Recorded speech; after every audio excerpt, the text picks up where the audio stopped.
To sign up to speak on an agenda item or during the public comment portion of tonight's meeting, please sign at the door now, and you will be allotted 2 minutes to speak.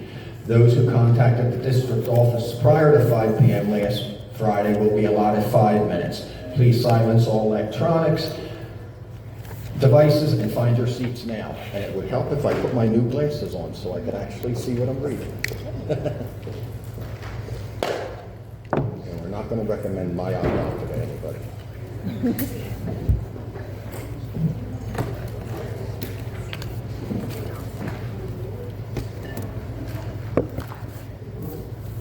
This is mine, right? Yes, that's yours. I didn't put your name on You need to spell ASS. it. Okay. You can start it with F in the beginning.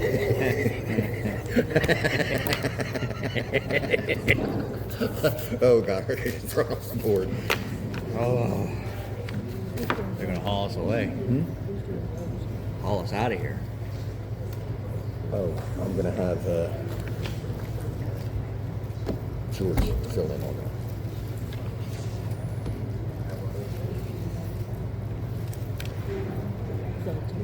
My report actually has the corrections there. There you go.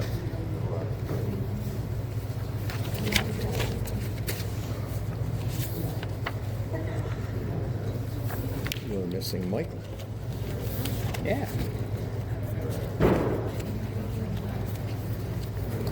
Look at this. I can see this, but I can't see that. I got 2 pairs of glasses. One for distance and one for reading. Glasses aren't going to help. I was not about to tackle. Did I say that? You didn't say that. No. Nah. You wouldn't do that. Nah. Trust me, Not I know for- I'm going to screw up. With the glasses. Yeah.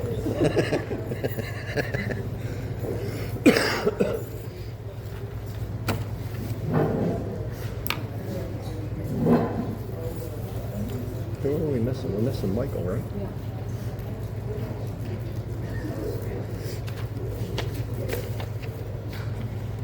Where's Marcy? Right there.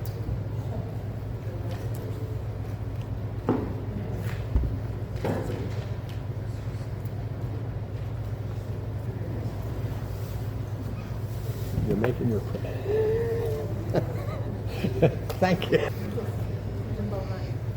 Come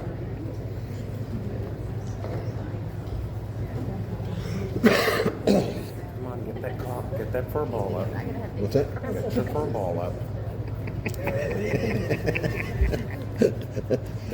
You know, now I will find a reason to pick on you today. Never needed, That's what I was never gonna needed say. a reason before. All right, let's get started here. Please. I have a show to watch. It's on? Is this on? Yeah.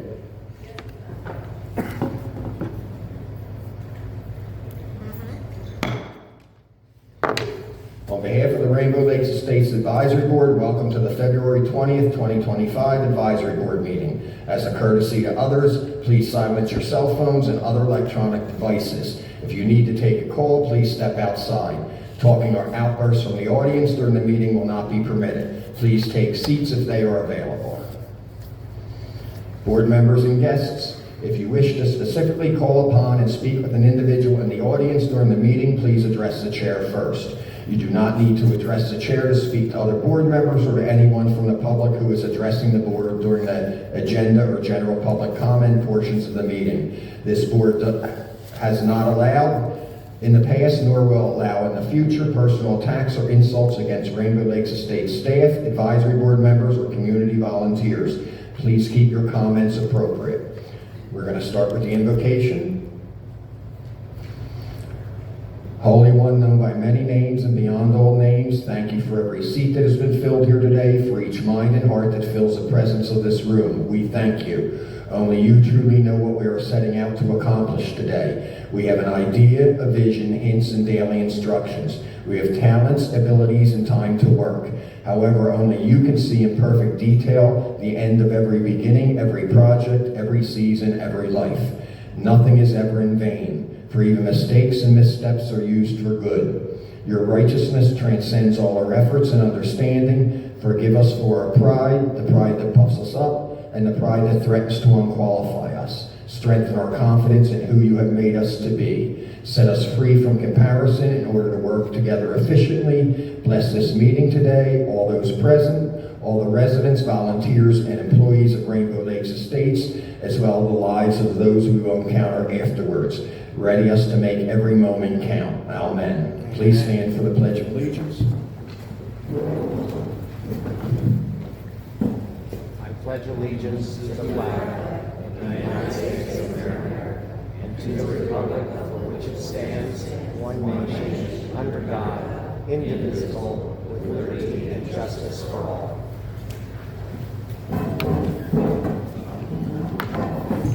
Tiffany, can you do the roll call, please? Kathy Bryant. Here.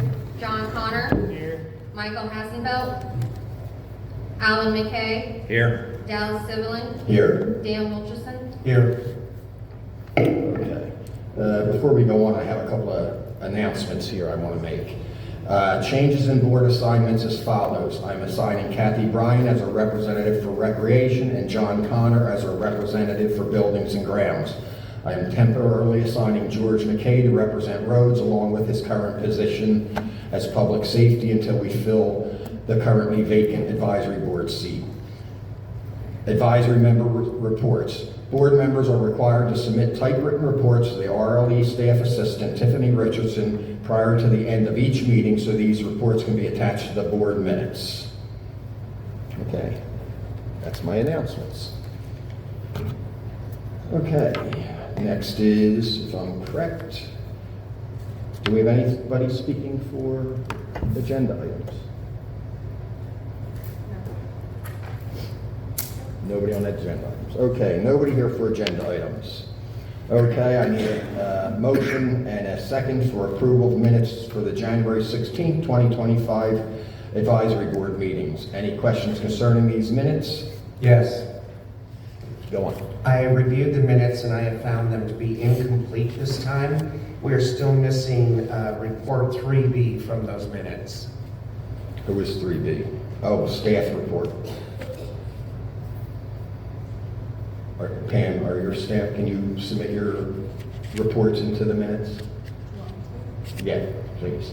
Thank you. With that change, I'll go ahead and make a motion to approve those minutes. I'll second.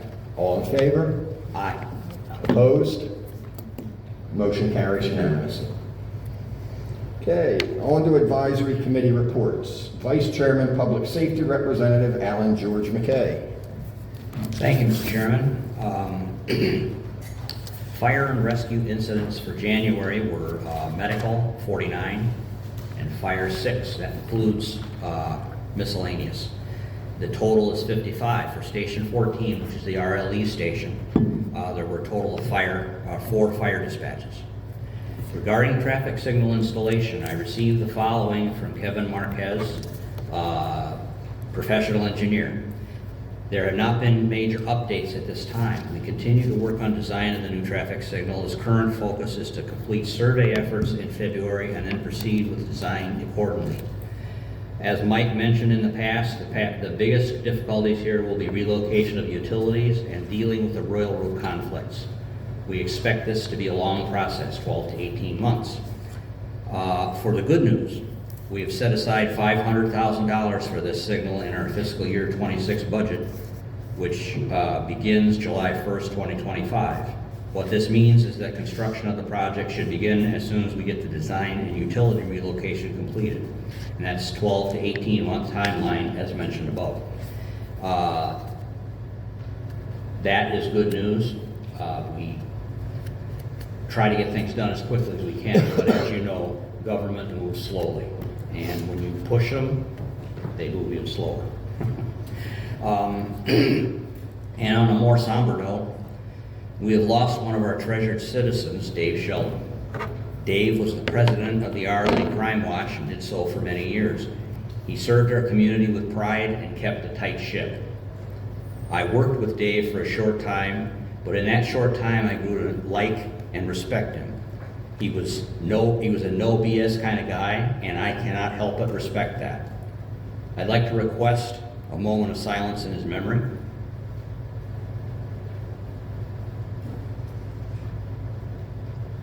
And farewell, Dave, till we meet again. Thank you, Mr. You did a Chairman. lot for Rainbow Lakes Estates. Yes. I have a question. 12 to 18 months from the time that this was originally started, or 12 to 18 months from now? 12 to 18 months from now. From now, wow, okay. Yeah. Like I said, the complications that we have with the railroad property adjoining 41, and with working with the railroad, you know, I don't know if anybody has seen railroad go down rails. They are extremely slow. And we don't have any blueprints of, No, we don't have anything, because they don't have the final design stuff, and they're not likely to disseminate them until they are approved. kind of have a little concern, because is it May that we're supposed to have the landscaping done out there, or put it out for bid in May? I thought we already did.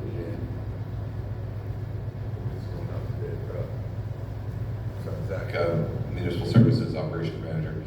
So May is when we're planning on getting the work started. There's no point in getting flowers planted this soon in the year. We've just got to replant grow season. So. Okay. Well, you might want to address that come May for the brick walls, because those flags seem awfully close, and I'm wondering if we're going to lose one of the walls. Okay. We will have And we don't want to spend the money if it's not going to be there. Okay, thanks, Zach.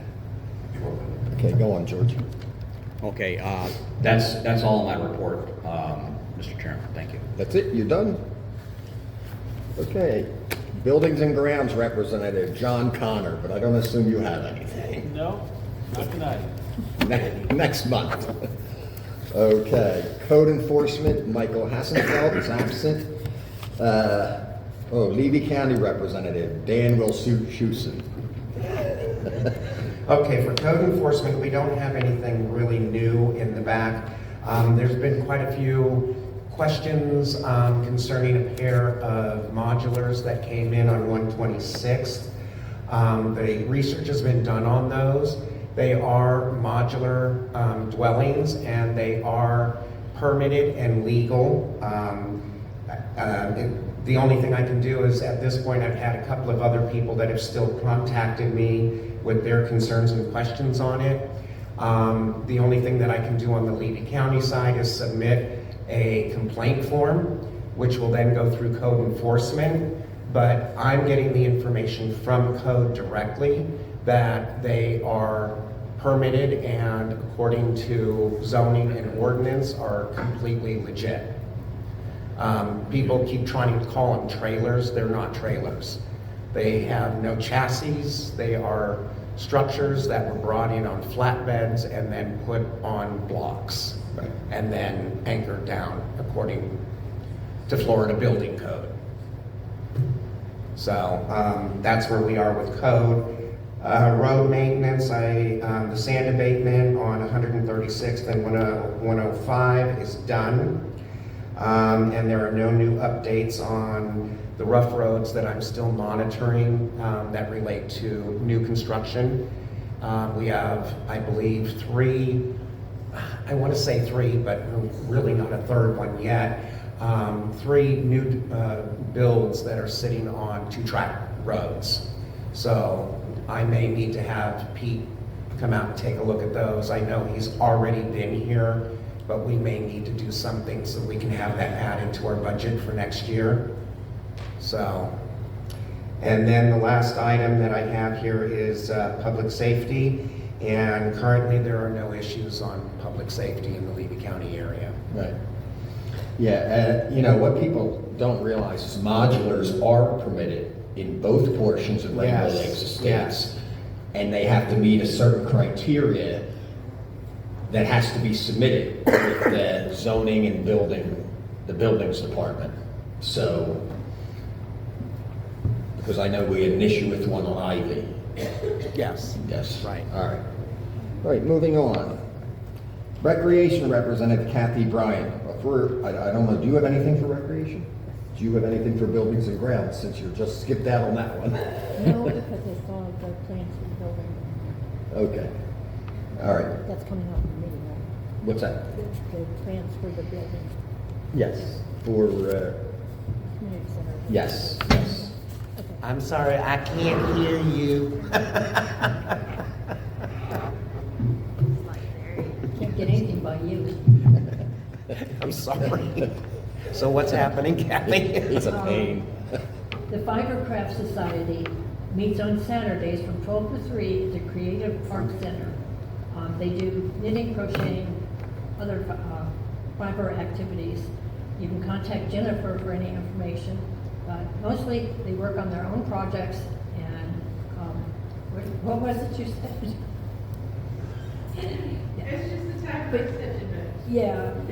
Anyway, it's doing their work bitching, keeping up with the neighborhoods. Pins and Needles Stitchers Club, that's Marcy McKay, and they meet on Mondays from 10 a.m. to 2 p.m. at the Creative Arts Center.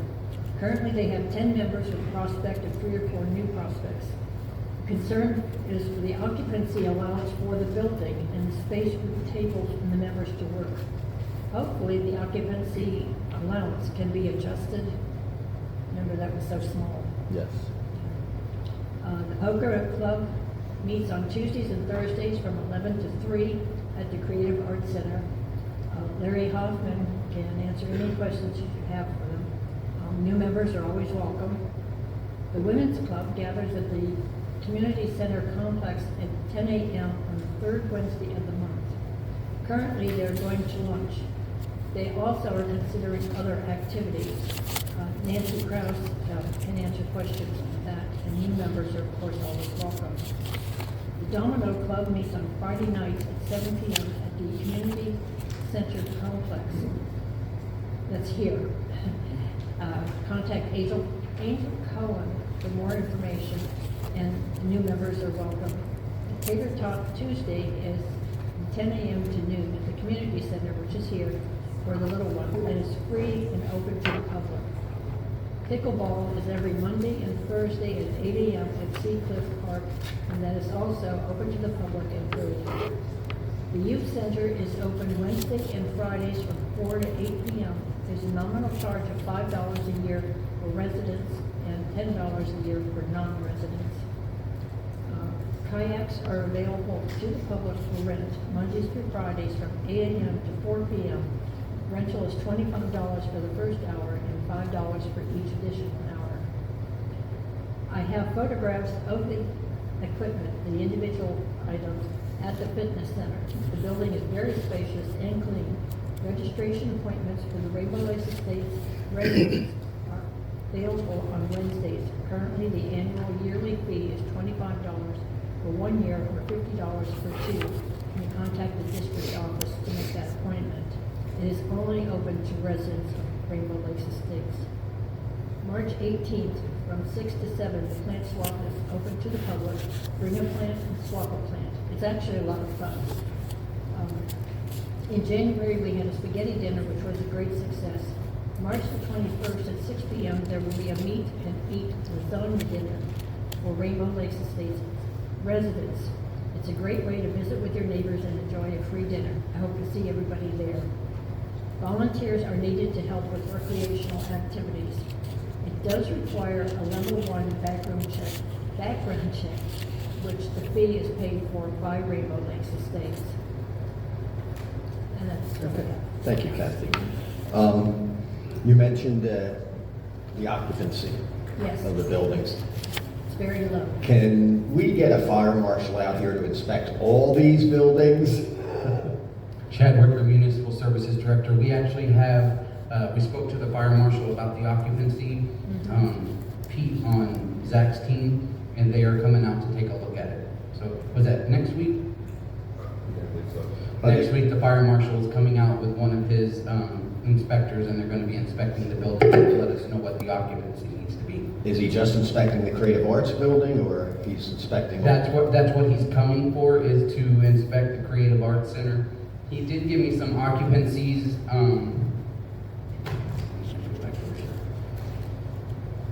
he gave me one for the community center, but it is not lining up with what's posted here, so I need to ask him for some clarification. But Is it his- less or greater? I'm sorry. I'm sorry? Less or greater? Less. His rough estimate was 203, and what's posted out there is 330. Yeah. And then the clubhouse, he gave us an estimate of 106. So I'm gonna ask Kenny, the fire marshal, tomorrow, that when he comes out next week, if he wouldn't mind taking a look at some of the main buildings here so we can get those updated. Did he give you an estimate on the youth center? What's that? Did he give you an estimate on the youth center? No, but we'll have him take a look at that one as Because well. if my memory serves me, the sign says 70. 70? And if there's 70 can fit in there, they must be standing triple on each other's shoulders. I'll have him check that one too as well. Thank you. Absolutely. Thanks, Chad. Okay, acting roads representative. Alan, you don't have anything because I just gave you that. No, I know we have roads. Okay, what's that? I know we have roads. Yeah. Wait until you run them. I did on Sunday. It's scary. One thing that I don't know if this should fall under Michael for code enforcement or you for acting roads representative. Apparently there's a resident in the Pines that has put pavers across their entire front yard. And although they're legally allowed to do that, it seems to me that they're right up to the right of way. You know, if you want to take a ride by to see if they start putting them in the right of way in the drainage ditch, that is not allowed. We are not allowed to put anything in the right of way. Okay. Okay, so you just want to keep an eye on that before it becomes an issue. Thanks.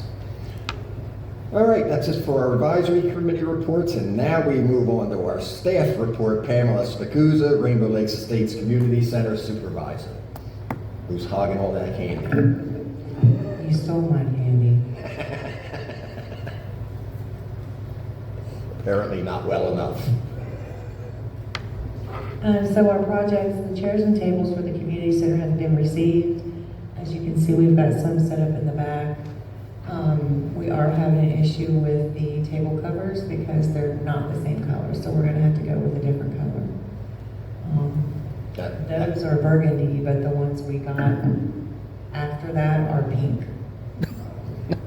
That looks great though, by the way. And the way you have it set up for the meeting here is amazing, so thank you. You liking the chairs? What's that? Are you liking the chairs? Are they too No, I'm still holding out for Tiffany's fancy office chair. Also, the louver doors have been received for in here. They will be a charcoal color, so we won't have the wood color doors anymore. That is on the project list for Monty to complete. The finance report will be provided quarterly to the advisory board, December, March, June, and September. But I have a brief overview. General Government Fund 1300, expenditures through January of 2025, $176,265.03. The revenue, Slower, please. $176,265.03. Thank you. Revenue through January of 2025,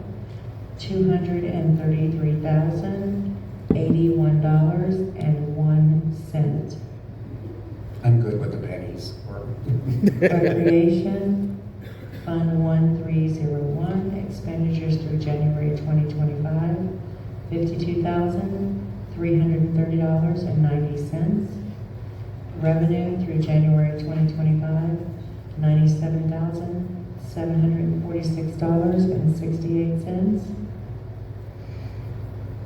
For our community spaghetti dinner, we had 67 residents attend. For the community yard sale, we had 350 people attend. Our upcoming events, April 11th, 2025 is the 5th annual Glow Hunt at the Community Center from 6 to 9 p.m.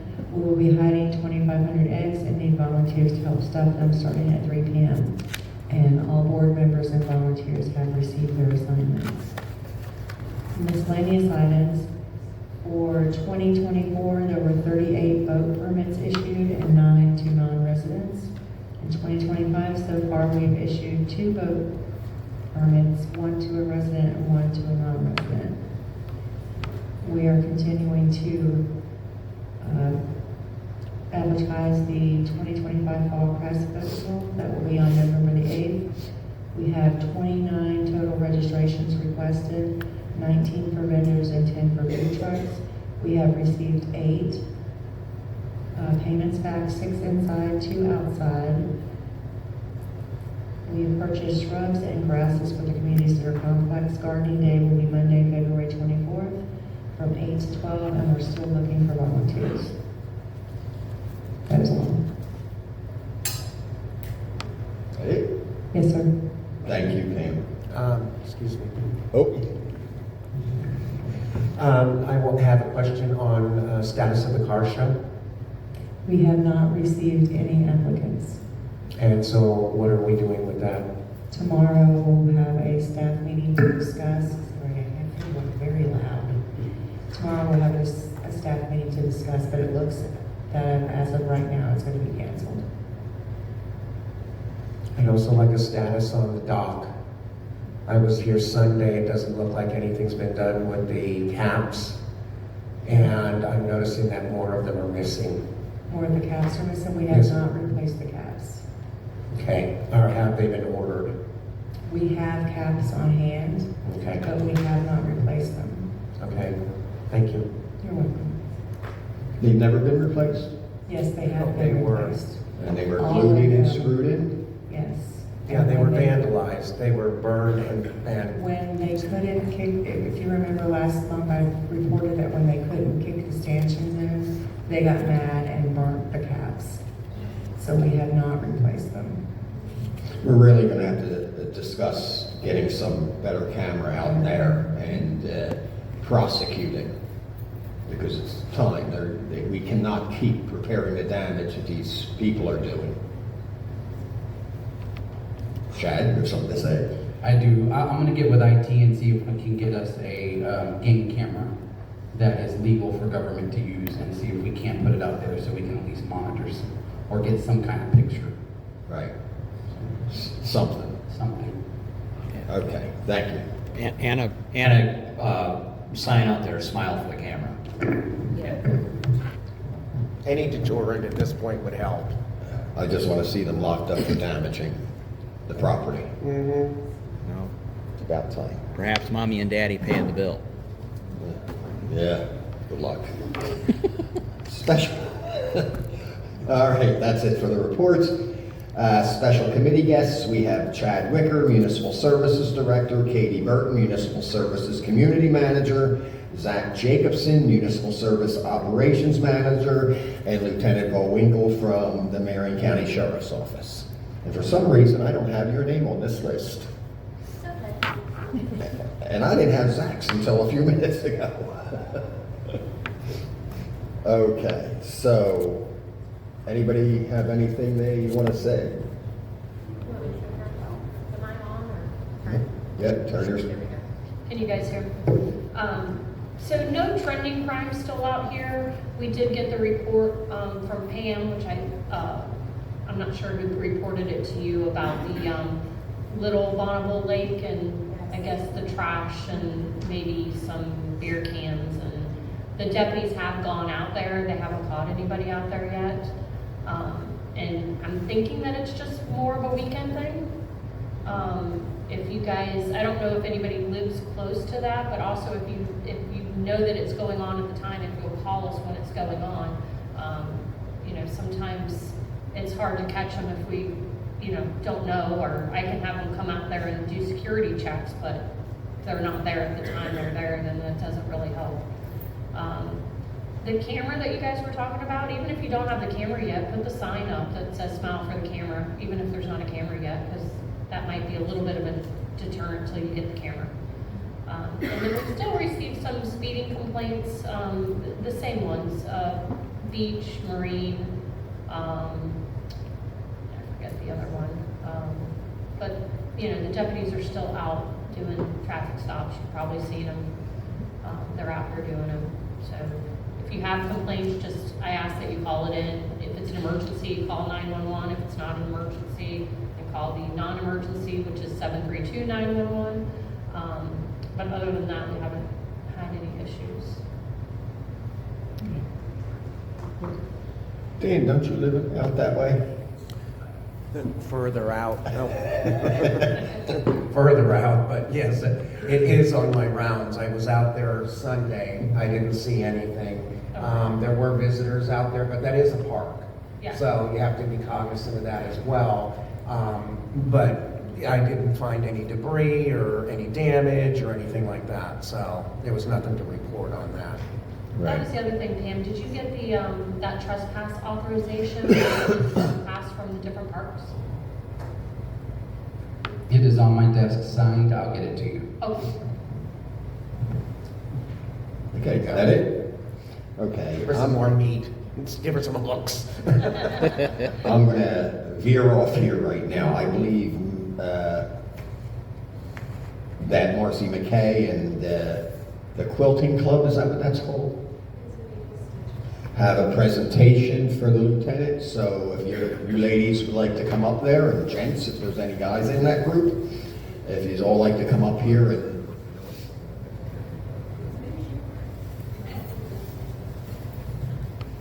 That's a lot of bears. At least it's not the black bear problem that I thought this was about. Pam didn't get me up and tell the story.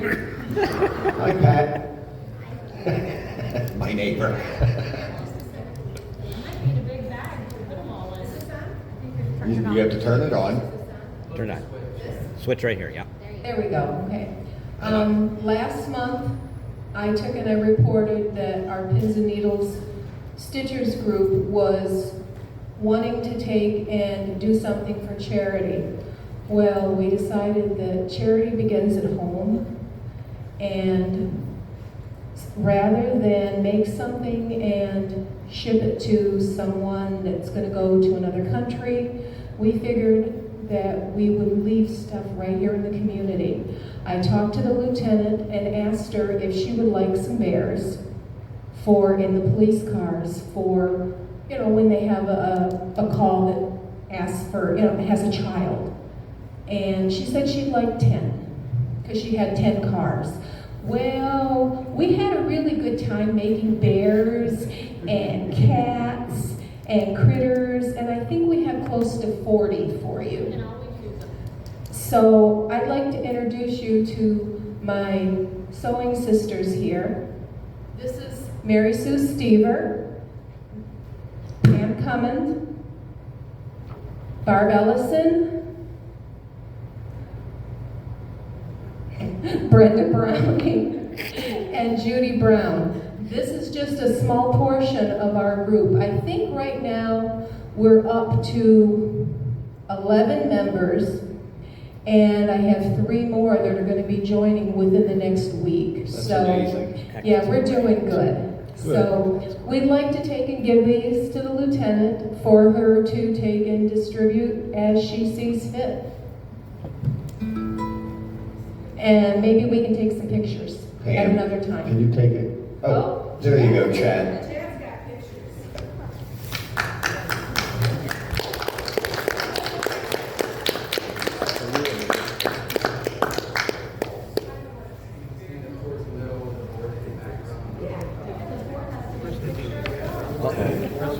Smile for the camera. Does the board member want to members want to come around to get in the picture as well? All right, we're gonna all get up for a second. Just like they do.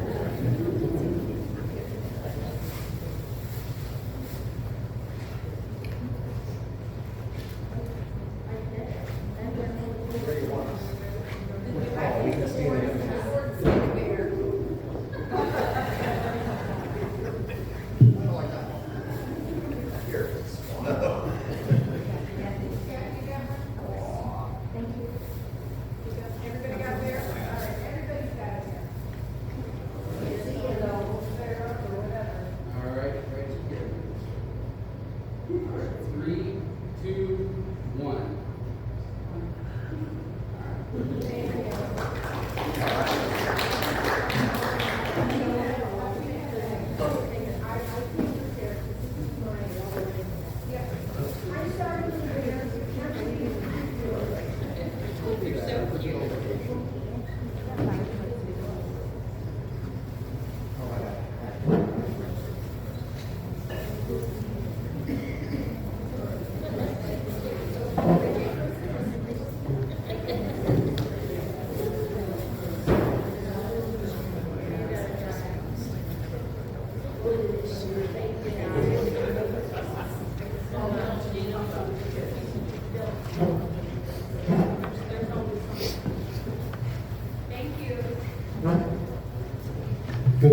That's truly amazing, and again, on behalf of the board, I want to say thank you. You just did an amazing thing. And Lieutenant, if you run low, I pray that you don't, but if you run low, let us know. We'll have to make some more. Because I don't remember the last time we had so much fun and laughed as hard as we did the day that we sold those beers.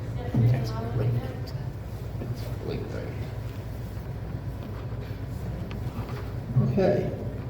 Do any of our other committee guests have anything they want to add right now? Or? Yes, sir. I do have some updates for you on the old business, but there is one thing I do want to bring up. Zach has been getting with the roads division here in RLE and just kind of reviewing the processes and equipment that they have. Both he and Bill have identified, we have a much older dump truck that is on inventory. Nobody can drive it because it requires a CDL license, and so it just sits. We were able to get the Office of the County Engineer, I'm so used to using the acronym, I had to remember what the full name was, but OCE is willing to purchase that dump truck from us for $25,000, which is a good deal. And then the roads crew would like to purchase a dump trailer in its place so they can pull it behind their county vehicles. The dump trailer is around $10,000. That's probably can get it less than that, but that's just a rough ball estimate. And so we would be able to put $15,000 back into the roads fund for future projects. Good. I like that. I have one question. Yes, sir. Is there any swap that can be done between the county and us for that trailer instead of purchasing a new one? Everybody, yeah, no, there's no used one. We could check that out as well, but Okay, everybody. thank you. I just Yeah. wanted to make sure we Yeah, covered that. very smart. And it would be a dump trailer, so it would allow them to pull material. They could even, we were looking into maybe, they can pull what is it called? Hot top? Yeah, hot asphalt mix. Yeah, right. Yeah. Try to, so that we can still do. So we some of can the- fix our roads. Right, rather than just waiting for our. Much large better than road projects. Yeah, once a year, I'm kind of wanting to expand. The dump trailer is really going to open that opportunity up to where we can go get hot mix and do some of the larger patch work where we can cut and replace. Where right now they're using cold patch.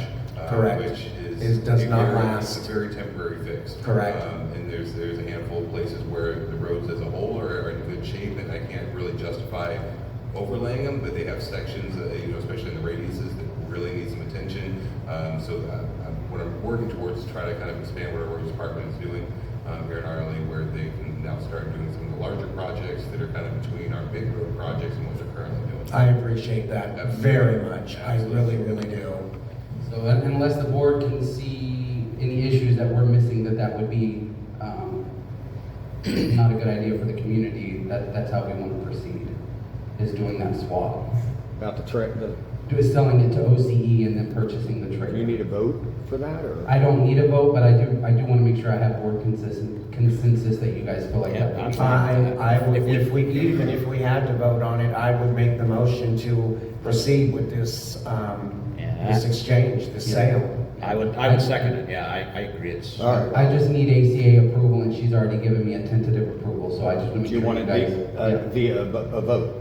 No, I don't need a vote, no, sir. I just want to make sure that there were nothing that we were missing. We're all in agreement. Yeah. Yeah, thank you so much.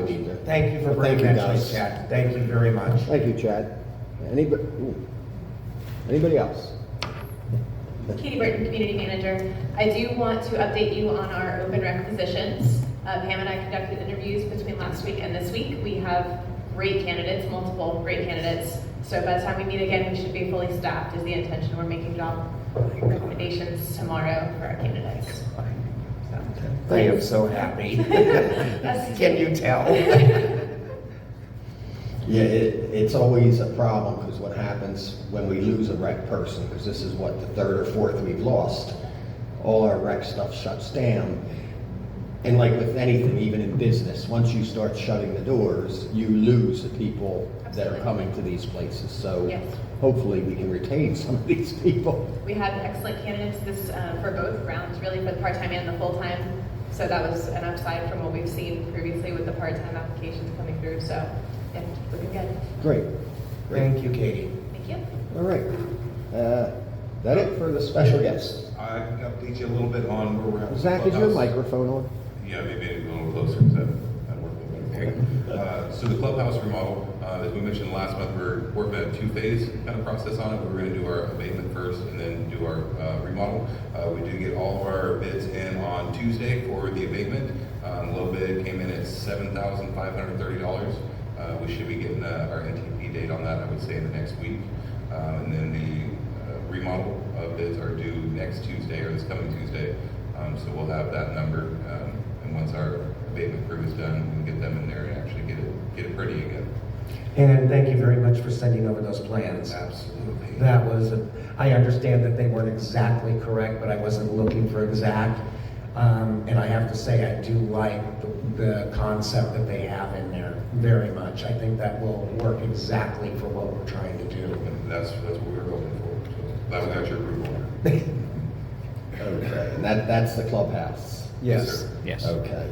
Actually, that's on the agenda item, so I think we kind of jumped the gun here. I do it all the time. Okay, so we're done with the special committee guests, and the clubhouse renovations were just mentioned. Did we have any progress with making that a relief center for hurricanes or anything like that? So we're still going to kind of table that until we can get it into a usable condition. And once we get to that point, we'll bring the topic back up and see where we're at and what we can do and what we can get away with. Okay. Could you keep it on your list? Absolutely. I'll keep it under on my list. Yeah, the thing is, there is not any type of facility anywhere Right. nearby. And it would be a good thing, and since we're paying for it, we might as well be able to use it. Yeah, like I say, we're more than happy to make a discussion of it. We just want to get through this remodel and And since there's a generator, you know, it's a no-brainer, you know. Sure. Okay. All right, thank you. So that took care of 6A. Okay, 6B, the Rainbow Lakes Estates 5-year plan workshop. Any update on the progress on that, or? We are making progress. We received back the reports from the company that we hired to evaluate the buildings. Strong bones, very good buildings. They actually gave us a 12-year plan for some of the items that need to be, like, they feel would be the best to update, like the HVAC year 8 on some of the buildings, or resurfacing the parking lots in year 5. So that's very helpful for us. I have a meeting set up next week. Facilities management for Marion County has got a meeting set up next week for us to talk to a construction manager so they can bring in their subs, because we have construction managers on contract with the county through facilities. Okay. So they would bring in their subcontractors and give us a ballpark figure of how much they feel like it would cost for us to remodel or give it a facelift on the inside. I was hoping to have those numbers before I present the 5-year plan, so that way we know where we can budget in what year. Yeah. I feel bad because I feel like it's taken us forever to get you a 5-year plan. Hey, it's government, you know how that works. So I am hoping to have something back to you guys next month. Even if I don't have the numbers, you know, right on for the buildings, at least you can see kind of a draft. Yeah, Yeah. exactly. But I was Give us hoping that, I something was to work wanting to off give of. you a completed document for you guys to review and mark through and provide feedback on, but it's taken a little bit longer than what I thought, so. Got it. But we are moving, it's not stagnant, Okay. I figured it was.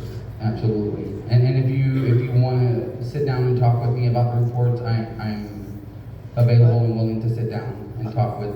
I kind of, from the meeting when we discussed all that, you know, our workshop, I kind of thought February was an early date to. Well, this is, to be honest, yeah, I didn't realize it was gonna take that long to get some numbers back, so we're I getting did. there. At least we know your expectations mirror ours, so. And the facilities director for Marion County is being very helpful in that process, so Okay. that's a good thing for us. Thank you, Chad. Absolutely. Anybody else with that? Okay, moving on, and I'm sorry in advance, Katie. 6C, facility rental fees and club membership fees. Discussion concerning adjusting the rental rates and fees on our buildings and facilities, as well as organizations and club fees, so that we can renew interest in rentals and create much needed revenue. I appointed Dan Wilshusen as the liaison to the county concerning this issue and attaches a recommendation submitted by Marion County Municipal Services Recreation Manager Katie Burton. So I'll turn it over to, I guess. I'm going to defer it to Katie, because if for you, it would have come back to me. I'm going to defer to Katie. Right. This was our agreement, so. Thank you, Dan. Katie Burton, Community Manager. So Dan and Pam and I sat down and reviewed the rental schedule. We also compared it to some of our other community centers that we have, Marion Oaks and Silver Springs Shores, to kind of fall in line with consistency throughout our department. So that's where we land, how we landed where we did. We do welcome your feedback. Do you want me to walk through each step? Are you guys good with that? Walk through each change? Okay. So the first change is at the community center. We dropped it from 75 per hour to 50 per hour for residents, and 125 to 100 per hour for non-residents of RLE or commercial. We also changed the damage deposit from 200 to 150 for residents and 300 for non-resident or commercial rentals. The clubhouse went from 40 to 35 per hour for residents and from 80 to 70 per hour for non-resident or commercial, with a $100 damage deposit for resident or $200 for non-resident/commercial. We also changed our cleanup fee. Instead of the hourly fee to a $100 flat rate cleanup fee. And we took away the 4-hour minimum on the rentals. We did change it so that if you are coming in to decorate for your rental, you do not have to pay for those hours as long as they're within 2 hours of your event time.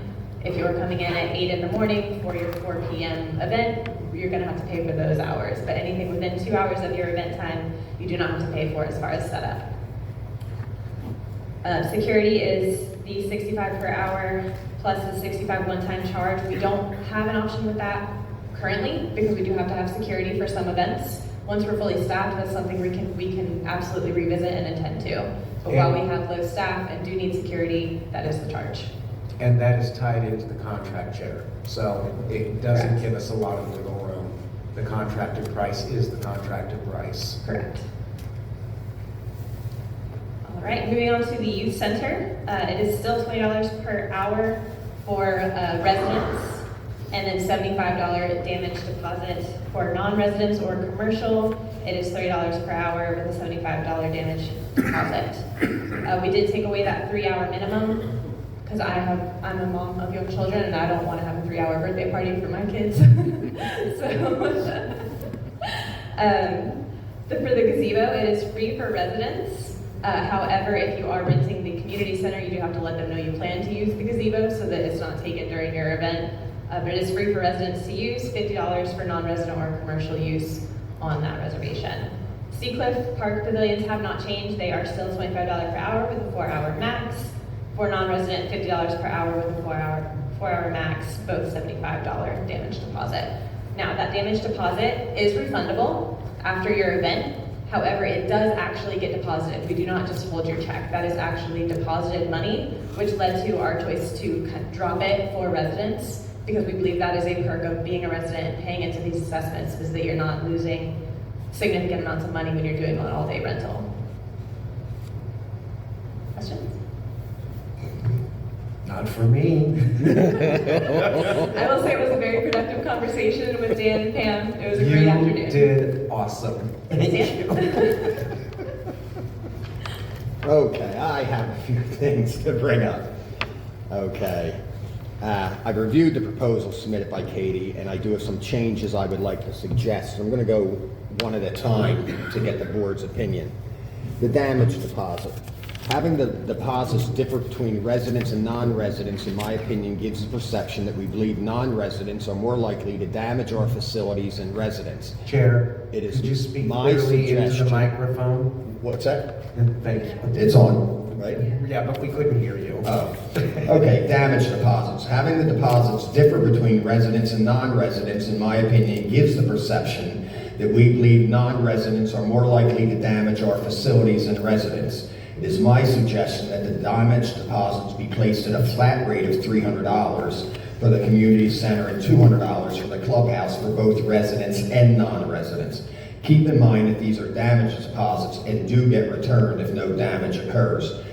These are not additional fees, and I wanted the board's input on that. I don't necessarily agree. I mean, I would be willing to modify it to 200 for both of them. I don't want to go 300 for residents. That's too high. Okay. John, George? Kathy? Fine. That it would be one fee. One fee. Actually, I do have a quick question. Microphone, please, John. All right, I do have just a quick question. So a minute ago, did you say that the damage fees are deposited checks? Yes. Yes, the money is actually transacted, and then it's returned to you post-event, I as think long it as there's takes- no damages. Okay. It takes about, what, 4 weeks to get their money, the deposit back? I think it's 2 weeks, man. Is- 2 weeks. Is 2 there an weeks. option for a credit card hold? No. Okay, so then a resident out here who wants to throw a party is gonna have to pay for the hours, but then they're also gonna be out the damage deposit for possibly up to 4 weeks. Correct. Okay. Just wanted to make sure I had that clear. Yes. So what's the consensus here? Yeah, and I'm fine with a $200 flat fee. I think $200 more appropriate. Yeah. Yeah. So is that something you all want to? That's reasonable. So it seems like we want to change that to a flat fee for the deposits for both residents and non to $200. So I'm going to write. I would like to add the difference between resident and non-resident. The reason for having them different is again to benefit those RLE residents who are contributing to these buildings and have this benefit of living in the RLE community. Also, this matches our other community centers, so that was what we were mimicking. Marion Oaks specifically is one of our most popular rentals. You cannot book within a year there. They're booked out constantly, and I was mimicking their schedule. So that was how we got there. Yeah, So, I yeah. understand. Okay. Number 2, a 4-hour minimum should continue to be a requirement for the clubhouse and the community center. Having staff do the setup and breakdown of the facilities for anything less than 4 hours does not appear to be cost-effective use of the staff. Opinions? We've always had the 4-hour minimum, am I correct, Pam? Yes, sir. 4-hour minimum seems reasonable to me. I mean, Dan? No, I say no.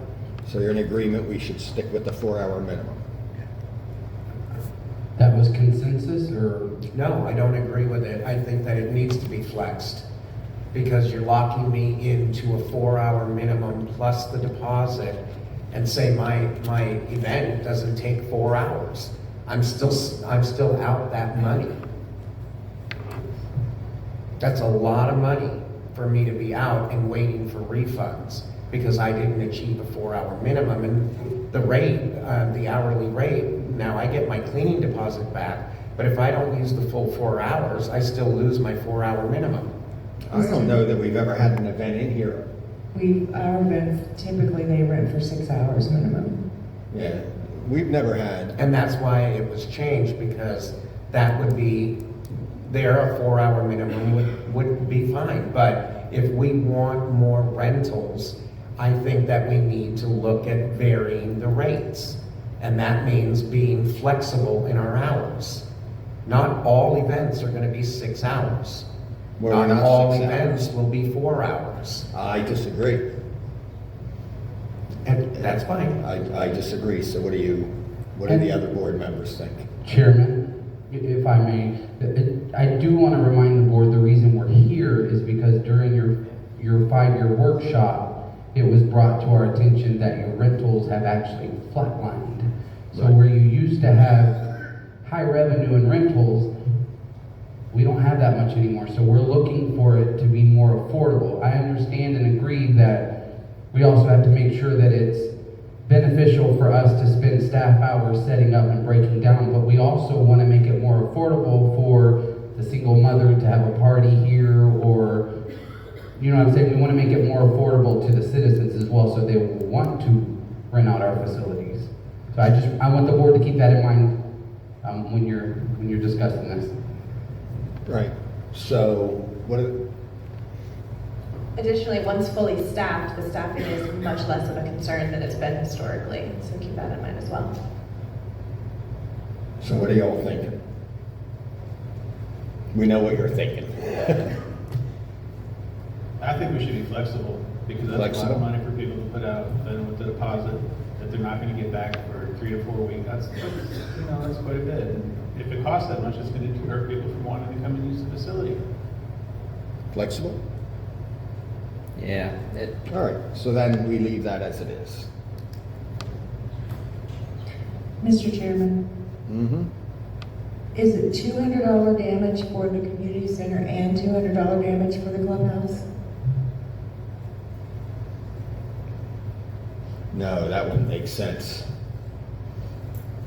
Because that's what you guys just said. Well, no, I think we were using the community center as the basis. I mean, if we run the same numbers through for the clubhouse, I would say that it would go from the 100 to 150, because the other option is So, the 200, so 200. it's the halfway point between the two.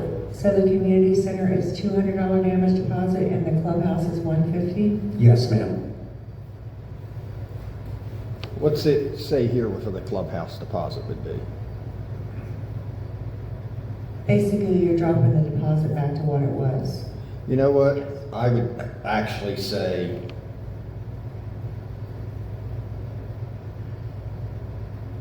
this one has much more liability as far as damages because it's got the bigger kitchen. I would say probably leave the clubhouse at the $100 would be my suggestion. But a flat for residents and non-residents. Right. Yeah. Do we have board consensus on that? What's that? Do you have board consensus to leave it? I just need to make sure that we know where to set the fees at. I need to make sure that we are all on agreement where the fees are. I was asking if you had board consensus. Does the board agree with what you're saying? That's what I'm asking. yeah, I agree, yeah. Okay. I'm the only outlier. I don't. I want to make sure I have the correct numbers. So $200 damage deposit for this building and $100 for the clubhouse. Correct. Right. Okay, thank you. Thank you, Dan. Okay, number 3, the suggested 10 p.m. time for an event to end should be extended to 11 p.m. with music being required to stop at 10 p.m. This allows partygoers to collect their belongings and say goodbye and clean the facility. I was in the business of catering and delis and what have you, and parties usually do go around 4 hours for weddings and events, and then the last hours basically. So if you're saying they have to be out by 10 p.m., you're basically ending their party by 9 p.m. Because they get time to get their stuff together, they're required to clean up and what have you. So it's my suggestion that it should be. That's fine. That I don't, yeah. Yeah. It doesn't need to be any later than that. As long as my concern is as long as the noise ordinance is adhered to. It's, Dan, speak up. As long as the noise ordinance is adhered to. Right, 10 p.m. for the music and an hour to exit the door and say We're goodbye to fine. grandma. I'm fine with You that. know. Yeah, that should be I'm fine fine. with it. That should be fine. John? I have no problem with that. All right, so you all like number 3. Okay. Okay. Doubling the hourly rental fees for non-residents seems a little excessive. My suggestion for non-resident fees are $75 per hour for the community center and $50 per hour for the clubhouse. I believe the majority of our rentals are non-residents, am I right? Sir? The majority of our rentals are non-residents? I would say yes. Right now, we've got 6 people who want to rent the building, but we're waiting on this decision. So it's picking up for some odd reason, I don't know, which is good. But Are they residents or non-residents? I think it's 2 are non-residents and 4 are residents. So the question is, are you all happy with the fees, or do you think we're charging too much for non-residents? I'm happy with them because the residents are the ones that are paying for these buildings. We pay for them, we pay for their maintenance, we pay for their power, we pay for the water. So that's why I was agreement with where we set them. Okay, Kathy? You agree that they should stay as a written? Yeah. I believe so too. Okay, so number 4 is a no. Okay, this one's more of a statement than anything else. The youth center, although imposing an 8 a.m. to 8 p.m. time frame for rentals is a good idea, this should not be confused with the operating hours of the youth center. The original hours when we first opened were Friday, Saturday night from 6 to 10 p.m. With those hours, our youth center was a resounding success. Currently, our youth center is floundering with low attendance due to the fact former staff were allowed to alter the hours at their whim. Our most previous recreation leader, Robert Howard, attempted to do all he could to revitalize the center and bring back the hours, although this could not be accomplished since he was required to perform other duties unrelated to recreation. I just want to make sure that this time frame is only for the rentals and that the youth center will go back to its original hours. And what were the most recent hours for the youth center? The original hours for the youth center, Current. current is 8 o'clock, What is 8 o'clock? 4 to 8. Okay. 8 o'clock does mimic our other community centers. That is the close time. That doesn't mean events won't go past 8 o'clock, but for regular hours of operation, 8 o'clock was kind of our curfew time. Can you repeat that? Events could go past 8 p.m. That doesn't mean that community dinner or anything like that can't go past 8 p.m. But for regular hours of the youth center, we were considering 'Cause right now- staying with the youth center current hours of 8 p.m. Right now, we have, what are the hours? So during the week, right? During the week, Wednesdays 4 to 8, Friday is 4 to 8. The kids get out of school off the bus around 4. Okay. And we have all of, what, 9 kids that attend? I think that it's 18, right? It's been as high as 18, 20, the same as when you were running it. And prior to, what was it, 2 recreation leaders ago, who, the original plan you opened the youth center with, and the hours and the way it was originally operated, was a success. It The wasn't original- until changes were made by a recreation leader, No, changes were made by me, okay, they were made by you. yes. And those changes basically took down anywhere from 25 to 30 kids a night to 9. You're saying 9, but it's actually on average 18. I would say 18, because there's a lot of kids that come in there. We follow the Marion County Silver Spring Shores because we're trying to make it uniform. The original hours were Wednesdays till, no, it wasn't, it was Friday, Saturday, and Sunday. Friday till 9, Saturday till 9, and Sunday 10 to 2 or something. Right. And we knew Sunday didn't work, so we stopped Sunday. So the rec leader was off on Sunday, Monday. Okay. And the idea of running it from, and even if it were run till 9 p.m., but the idea of running it from 6 to 10, 8:30, you started getting the kids from 16 to 19 years old in there, which possibly gave them something to do where now they're doing damages because they're bored. So the idea is to give the kids something to do on weekend nights. During the week, you know, they have their homework and their family time, and weekends they, like when you see the damage that's being done to the area, like over by Little Lake Bonneville, that's being done on weekends. Yeah, that was done on a Friday night, and I think that was just a fluke. It hasn't happened in years. The gentleman who lives on, I think he said Winding Hill, or in that area, actually did clean up the mess. But I did ask our security detail to make sure that they're checking over there as well as the Marion County Sheriff's Office. It's probably been since we put the fence up that that's happened. So what's the opinion of the board members? Do you think the hours that we currently run the youth center are successful, or do you think the original hours on Fridays and Saturdays were better. George? I like to see the kids have the availability of more time in a structured area. Is it affordable for us to be able to keep it open later? We did before, and we had paid staff in there. Okay. Well, if we had the paid staff in there and we were able to do it before, then I have to agree that it should be open longer. I just get concerned. I don't think that this is something that we can do until we have all of those positions filled. I They agree. have to get I filled agree with first. that. We need to have the help, yes. Right. I just want to make sure that this 8 to 8 does not lock us in, that it cannot be open until 9 or 10. No, not necessarily. All right, so I think that's something that once we have full staff, we should revisit, Yes, you know. I'd be willing to do that. yeah, I agree. Okay. Chairman, So Katie, in your... Chair, you were being addressed.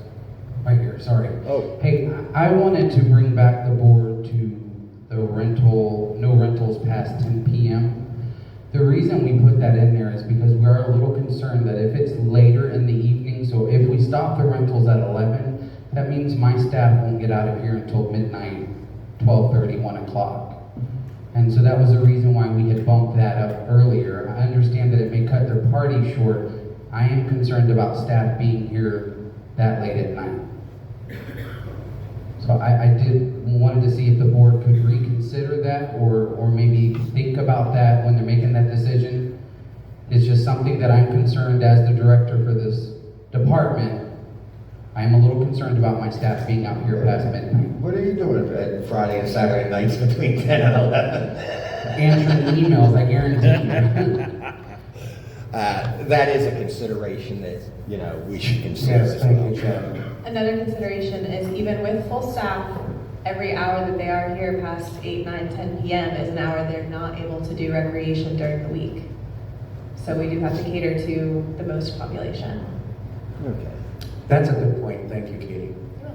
So let's go back to that one.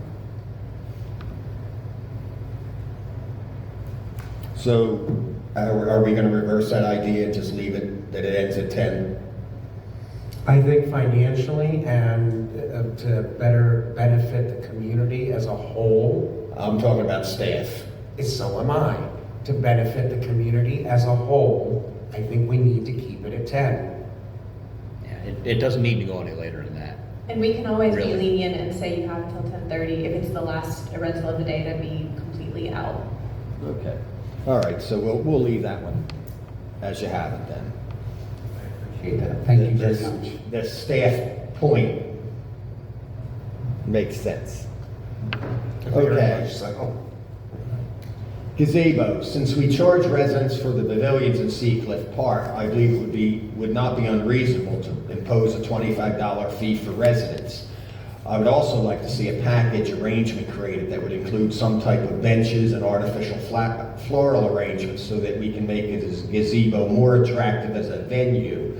A clubhouse gazebo, community center, gazebo combination can also be implemented, which could possibly increase revenues as well. We do charge for the pavilions for Yes, the residents. pavilions have seating and tables.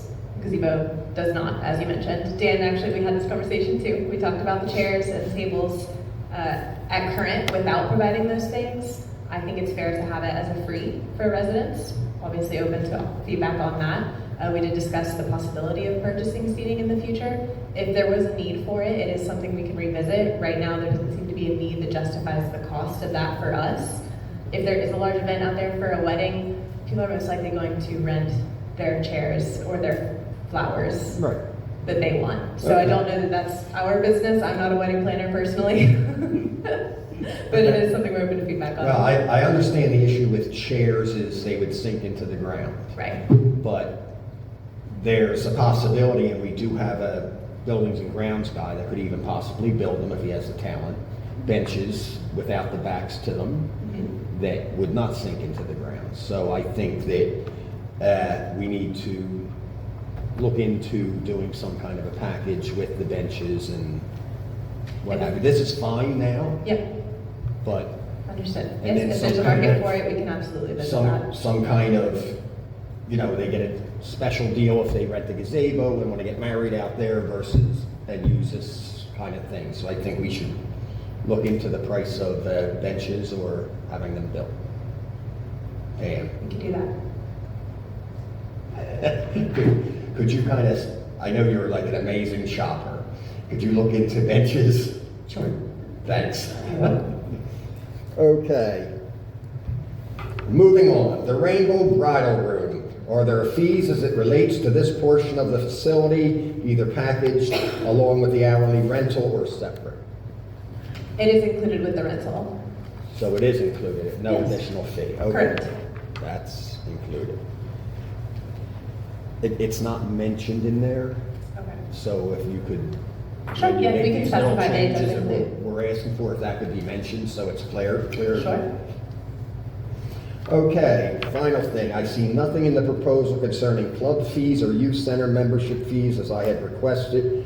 I do believe these fees need to be reviewed as well. Do you want to do that as a separate thing then? Well, I wanted to speak on it because it was part of what you had tasked me with, and I've done my research on it. I was able to speak with Paula Golick after she stepped down from the board and had an in-depth conversation with her regarding the fees for the clubs.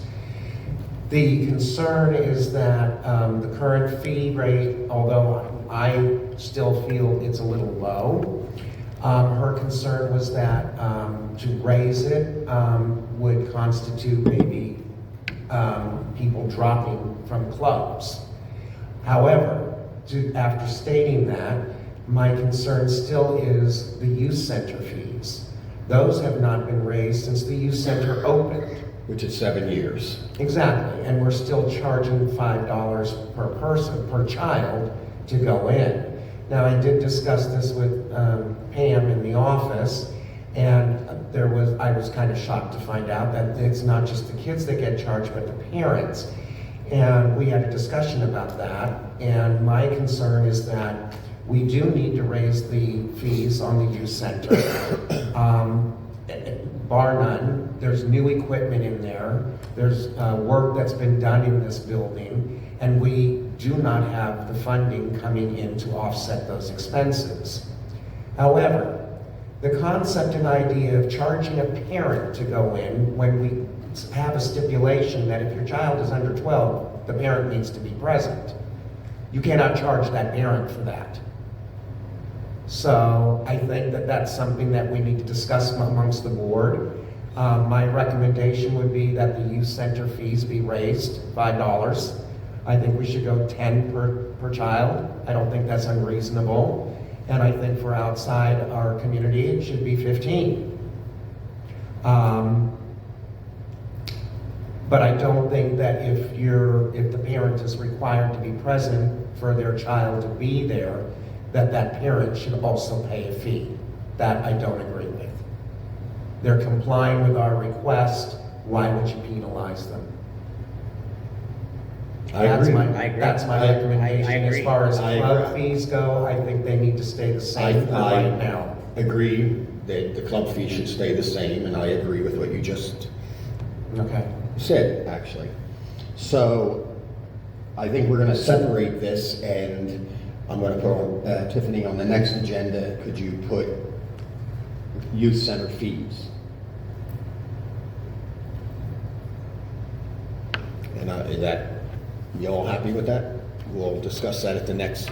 Yes. Yes. Because I think that with the youth center, there's some discussion that needs to be had amongst the board members to come up with a consensus on what we want to do with it. And also, right now, the youth center is shut down, am I correct? Yes, until we have the rec leader positions filled. So the hiring process, you're still in the beginning of that. You interview, but the hiring process for a county employee, doesn't that take about 3 weeks? 2 to 3 weeks, yes. What's that? 2 to 3 weeks for the background checks to clear, for that person to give notice at their other jobs, things like that. So with Yes. luck, by the time our next meeting rolls around, we'll actually have bodies in the center. That is the intention, yes. I'll say a prayer every night until then. You're in good company. All right, so we're gonna put that on the agenda for next month. Okay, Katie, thanks for bearing with me with. Of course. Okay, moving on. 6D, both ramp fees and penalty ordinance. This board had voted to raise the Mr. boat. Chairman, Chairman, I'm so sorry, I don't mean to interrupt you, I just want to make sure that we have clear direction. So you're okay with us making those changes Yes. and then implementing that, or do we need to bring it back to you to review again? I Are you think, okay with us making the changes as, I think make the changes and bring them back and we'll vote. so you do want to vote on it, okay? All We right. need to move quickly on that, Mr. Chair. We have at least 6 rentals that are sitting out there on paper. That is true. If we could make this a decision tonight, that would help us a lot, because we'd be able to lock in those rentals. So, when you make the motion, you need to mention every one of the changes. Not a problem. I want it to be clear that we know. So we're going to accept these changes with our changes to the existing. proposal. Exactly. Did you want me to read through them? Yes, so the motion will be, So we're going to change the damage deposit. so the motion will be, we are going to accept Katie's proposal with the changes that we recommend. Oh, yes.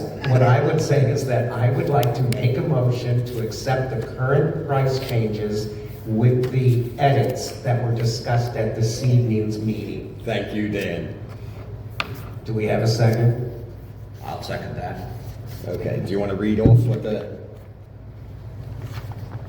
Do you want them read off? just so we have it on record? I know you have your notes. So we have the current printed changes that was provided by Katie. Of those, the edit will be from the $150 damage deposit and $300 on the community center to be a flat fee of $200. The current close time will remain the same at 10 p.m.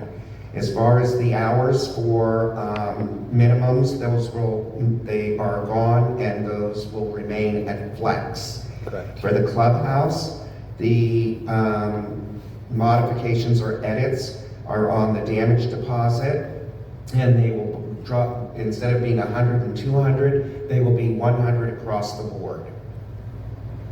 Any other changes, Chair? Did I miss an edit? the bridal room is included with the rental. My apologies, thank you. The bridal room, and that's part of your, The bridal room is part of the rental. okay.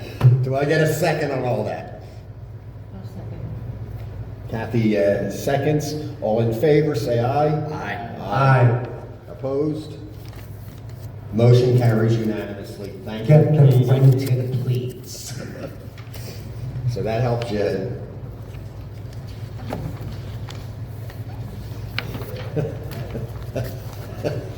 Okay. All right, now we're moving on.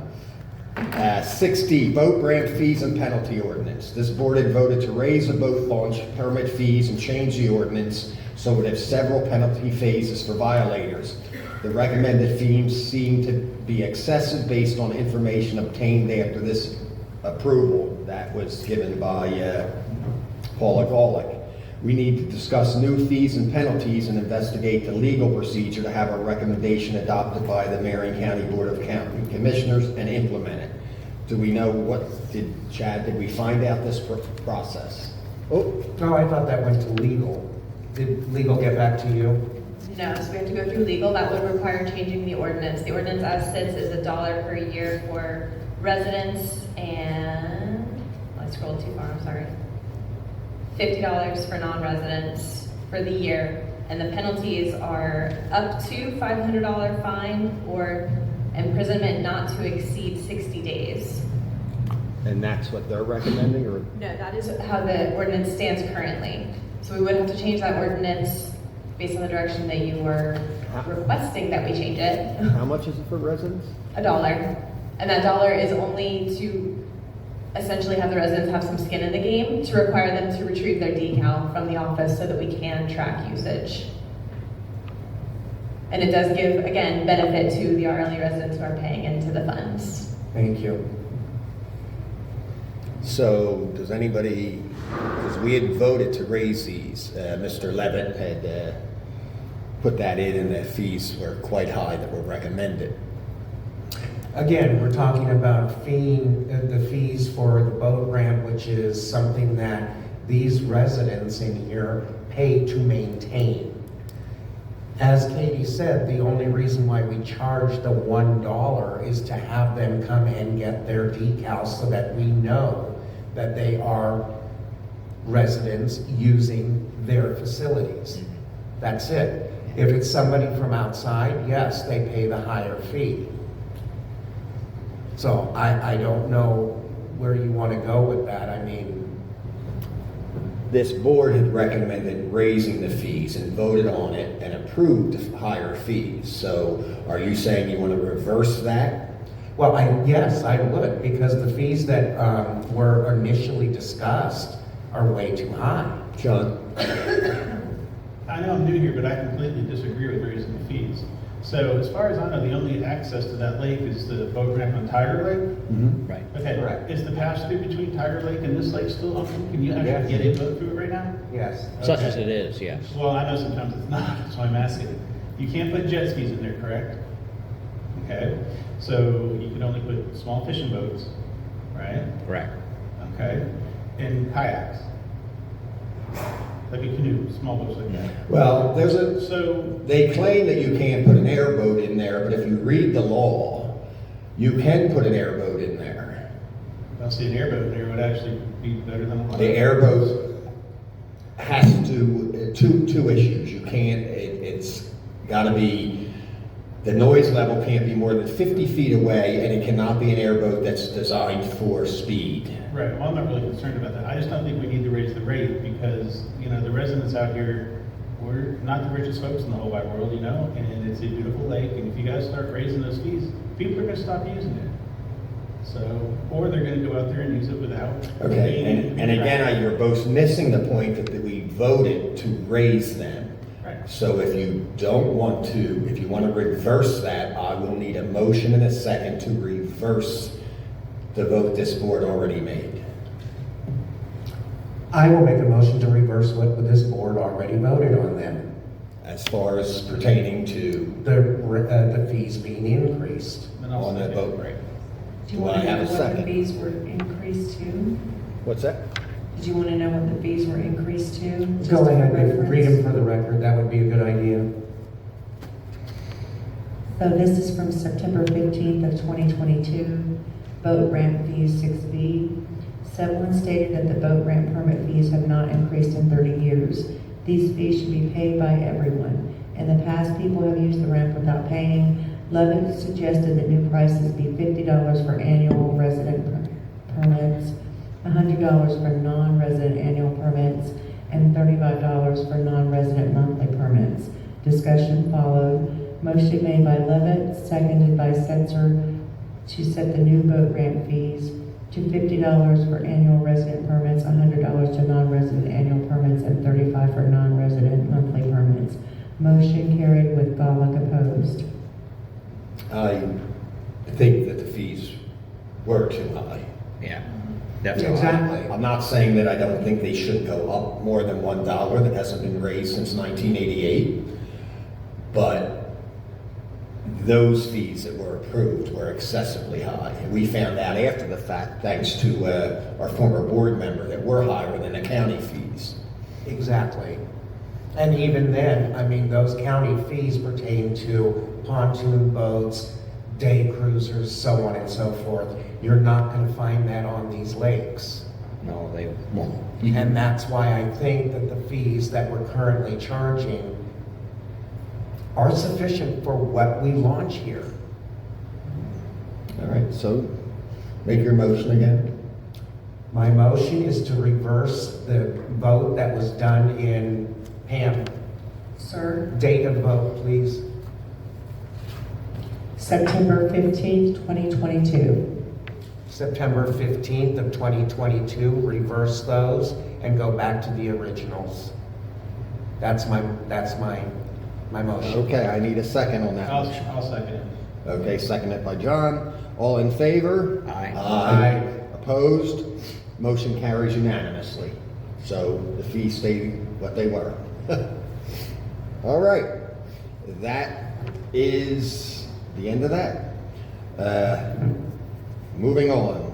New business. Anybody have any new business they want to bring up?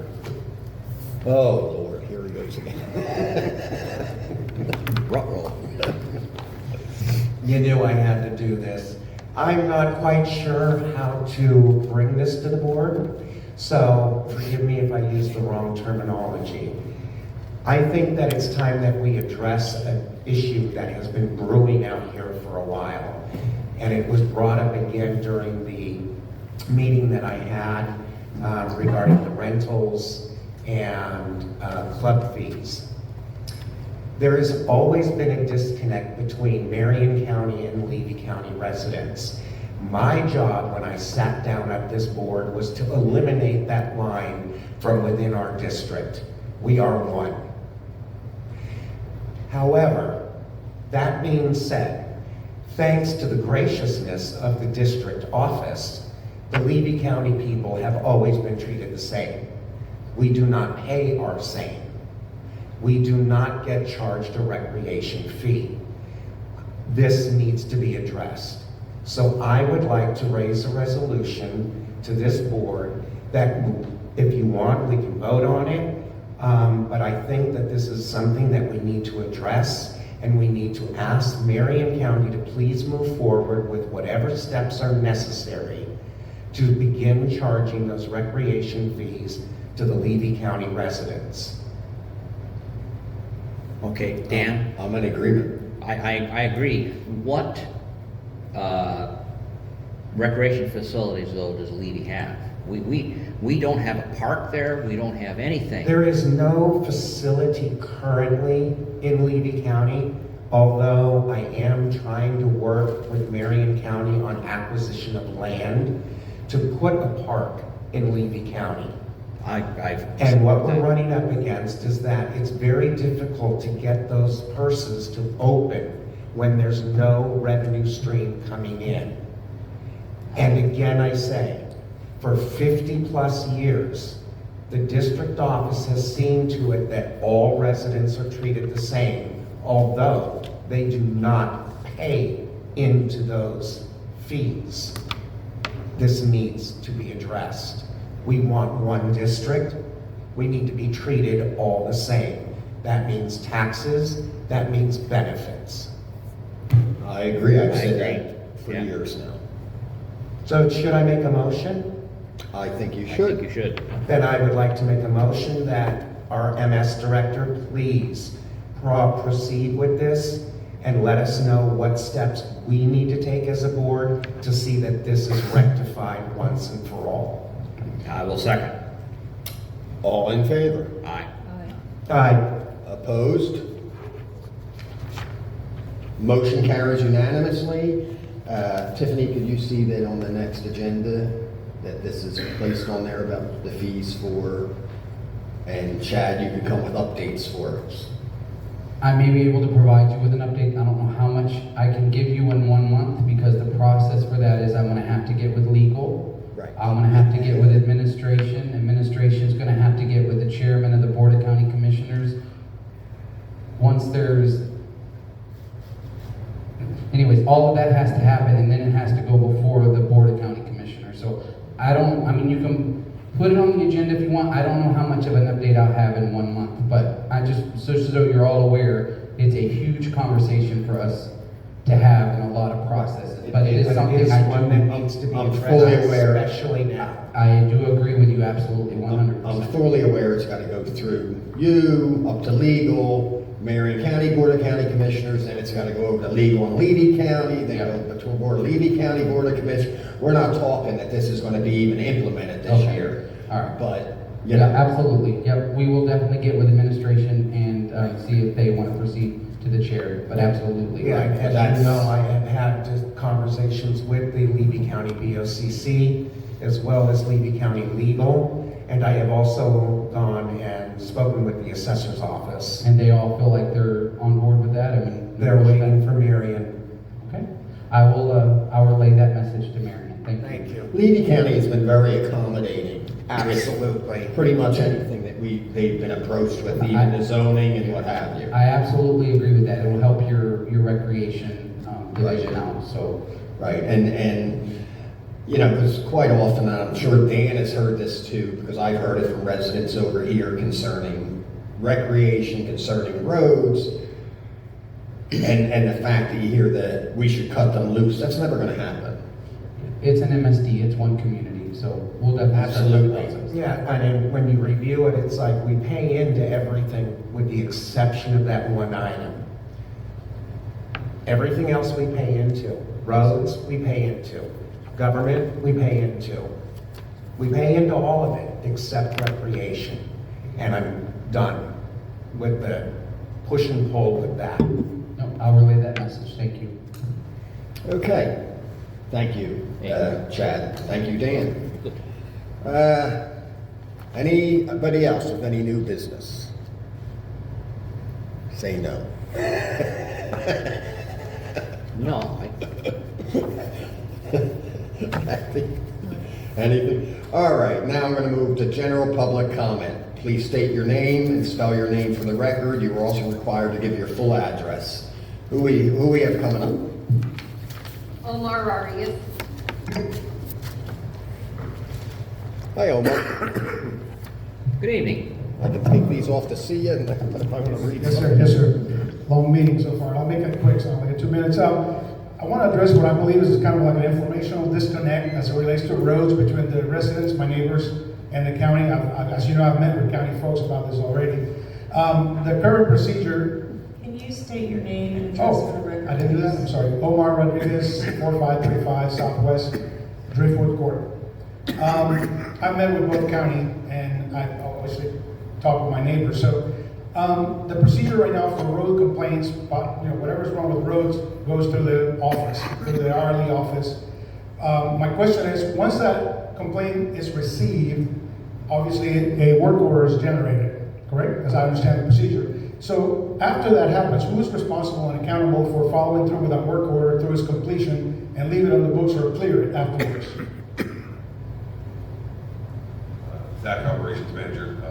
So once that work order is created, as long as it is a road issue, that will go to Bill Watson's group, where they would take responsibility for making sure that that was completed. And then at which point, so actually it's funny that he brings up, we just had some training on the work order program, we just about to work out on it.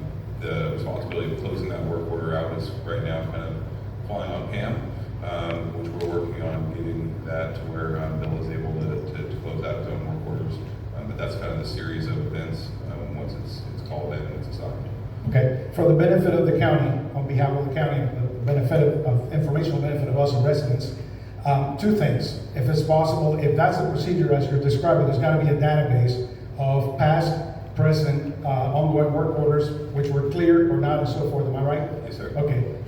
Would it be possible to get a report for the last 12 months of work orders that were generated and finished, and what were they all about? And also, going forward in the future, right now, and I'm asking for that report to help the image of the county on behalf of the residents, okay? The county, I know the county is doing things. The residents believe nothing's happening because we don't see actively people going on. If we could have, just to start for the last 12 months, a database of work order, a database report of this is what we came in and this is what we fixed, and make that public. I'll volunteer to make that public to the rest of my neighbors.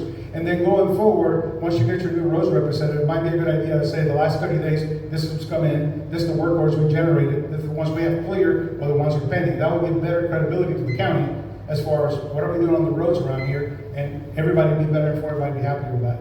Right. Thank you, Omar. Thank you. Yeah, I don't see that being a problem. We do have a database that it's all stored in, so pulling that information and giving it to whoever would like to see it, we can definitely make that happen. All right. Omar, you want to email to the email address we have on file for you? Okay. We can definitely make that happen, Chairman. Okay. All right, next. Dawn Sear.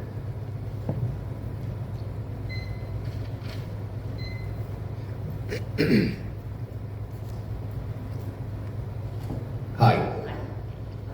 Dawn St. Cyr, Is 829. that turned on?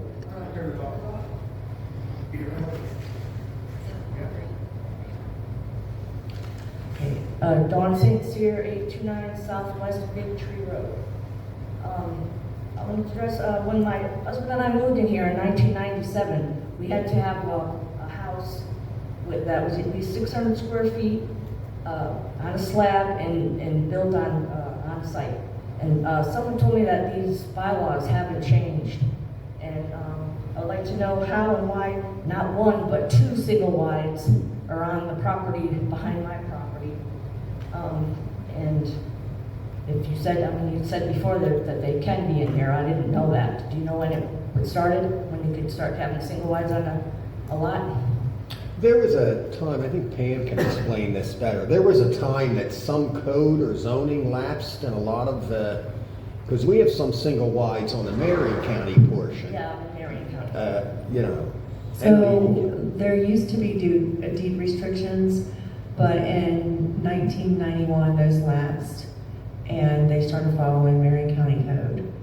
So if there was a time frame in there that the county was allowing trailers, and then they fixed the code so it wasn't allowed. But right now, they're allowed modular homes. So Two of them on the same lot? if it's an acre lot, that lot can be divided into half acre. An acre lot, you can have 4 dwellings. Yeah. Okay, I didn't know that. Thank you for your time. Mhm. You can have what? 4 An dwellings. acre lot, you can have 4 dwellings. 4 dwellings on an acre lot. Yes, sir. That's a misnomer too. Our lots are not an acre, they're .99 acre. Some are, some are not. It depends upon the Yeah. easements, I'm sorry. And most of them are. Yeah, most by far, that's what ours are. And these are single wides? Is this the same property that I looked into for Advisory Board Kathy Bryant? Okay, so these are modular homes that are being brought in. When I did the research, Modulars are legal. yeah, Growth Services is stating that they're modular homes being brought in. There were signed and sealed engineer plans to make those modular homes into one dwelling. And so they were permitted and reviewed and approved by both Growth Services and Building Safety. So that is a legit building. Okay. And I thought that you had said 600 square feet. I thought it had stated back in the day it was 1,000 square feet, or was that just for the Pines area? The Pines area was 1,000 square foot with an attached garage. And that must be for the 80s? Attached garage or carport, I must have called for. Yeah, because the Pines was developed at a different time, and I think it started in the 80s. If you'll notice on Marine, there's a small Jim Walters home. I would imagine it's not more than 500 square feet. It's very small on Marine Boulevard. All right. Chairman, don't. Thank you. Chairman, don't quote me on this. I don't know if it's Florida Building Code or if it's our Land Development Code, but I believe there is a 1,000 square foot minimum allowed in Marion County. Anything smaller than that is not allowed. That was my understanding That- from the ordinance review that we had done on the Levy County side. Right, which that now applies for Rainbow Lakes Levy as Well, well. Correct, but Yeah. yeah, because that was one of the things that I was concerned about with the 2 that are sitting out there on 126th, was that apart, they don't achieve that. Correct, but there's engineered drawings to make them one. Correct. And that made them the 1,000, minimum 1,000, so they Yes, sir. barely met the minimum. It will end up being a square with a courtyard in the middle. Just a couple months ago, I emailed that exact question to Marion County, and the response that I got was the minimum is 1,000 square There you feet. go. Because I'm planning on building a home, so I wanted to know what it was. I'm pretty sure that's Florida building code, but don't quote me on that. One, it's either Florida building code or the land development code in Marion County requires a minimum of 1,000. That's what I thought. I thought it was something was 1,000. All right. Next. Next. Dan Peabody.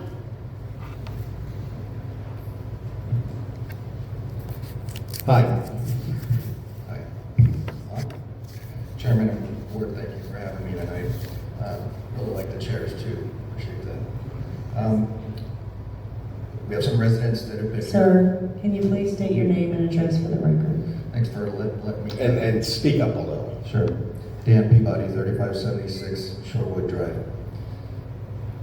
Lived here with my family for about a year, next month.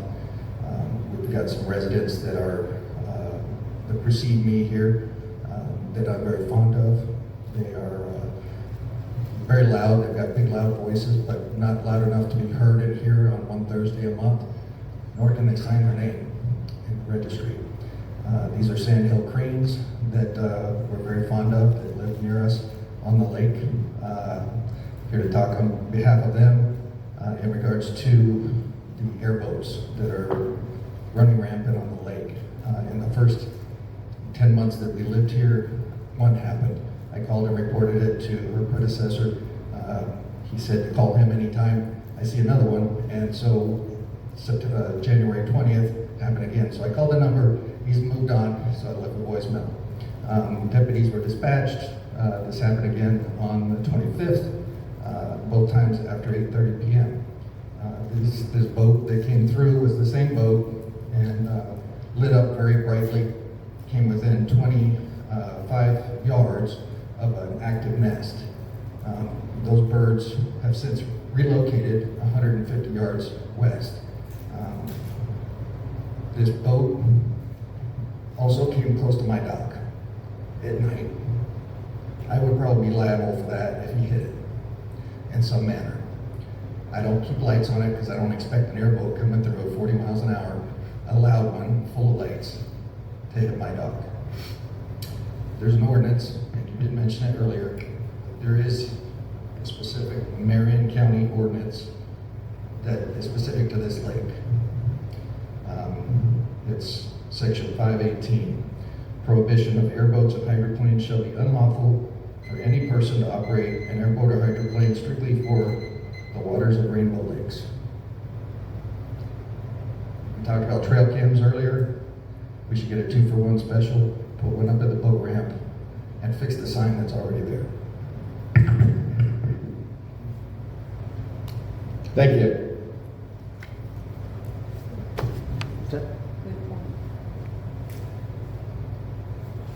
Do we have a sign out there that says no boat, no airboats? What was that? And Chad, maybe you would recall this, or Pam. What was a lawsuit that said that you couldn't bar airboats from the lakes in Florida? I've never heard of that. A few years back. I don't know. I don't know the lawsuit.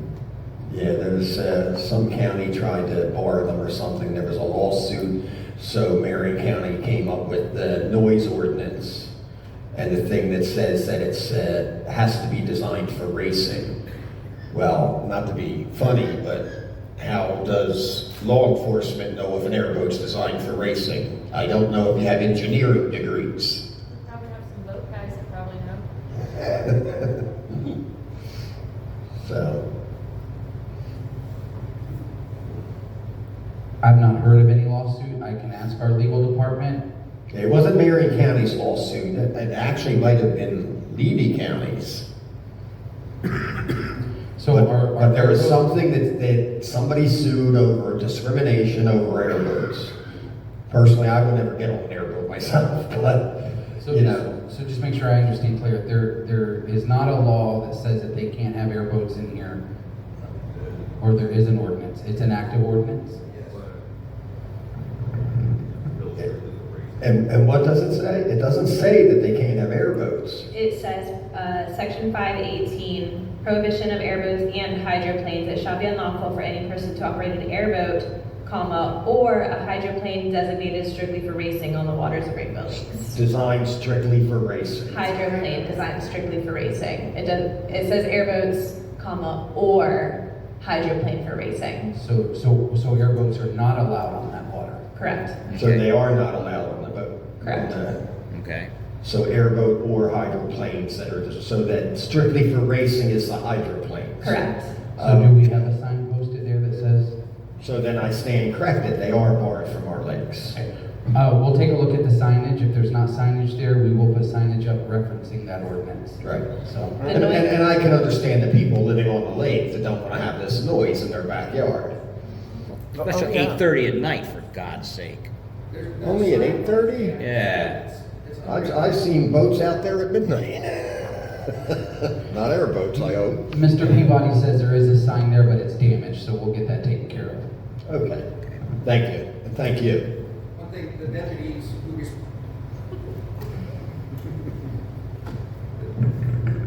The deputies who responded were very kind. They went down there, they looked, could not see where water had been on the dock, on the ramp from a trailer being pulled out. He surmised at one time that it may be coming from some resident's house. I watched the airboat go towards Tiger Lake. I couldn't see it beyond where the small channel is. So if it went that direction and exited the lake, he didn't see evidence that it came out of the ramp. He surmised that it may be somebody's property. Yeah, I bet I can guess whose house. Anyway, thank you. Okay, that it for public comments. Okay, that ends our general public comment. Announcement to any board members or guests have anything you would like to announce? Oh, Lord. Look, guys, I only get one day a month with all of my colleagues. Pam, Sir, I'm still looking for signage. signage. We're missing a sign at Winding Hills Park. We're missing some sort of signage for the overflow parking across the street from this community center. We really don't have overflow parking now. Exactly, but we do have people building right next to what will be an Yeah. overflow lot.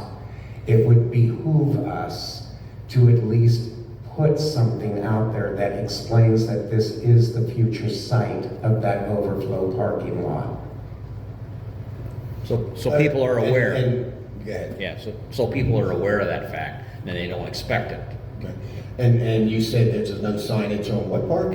Winding Hills? With Winding Hills Park, and I don't think we've upgraded the signage on what used to be formerly known as Tiger Lake Park. No, that's exactly the sign that's still there. The new sign is not there yet. And we renamed this, and there's no, the community center The community complex. center complex has no sign either. Could we kind of get prices on those? Isn't there a green sign out on the road that says community center complex? Right No. here? It says district office 4 miles. Yeah, you have all the advertising. Hello. Plus, it's not nice like the new signs you ordered for everywhere else. Also, weren't you going, I bet that when you guys voted for the new name of Tiger Lake Park, It was, that it was supposed to be checked to see if the ordinance specifically says Tiger Lake.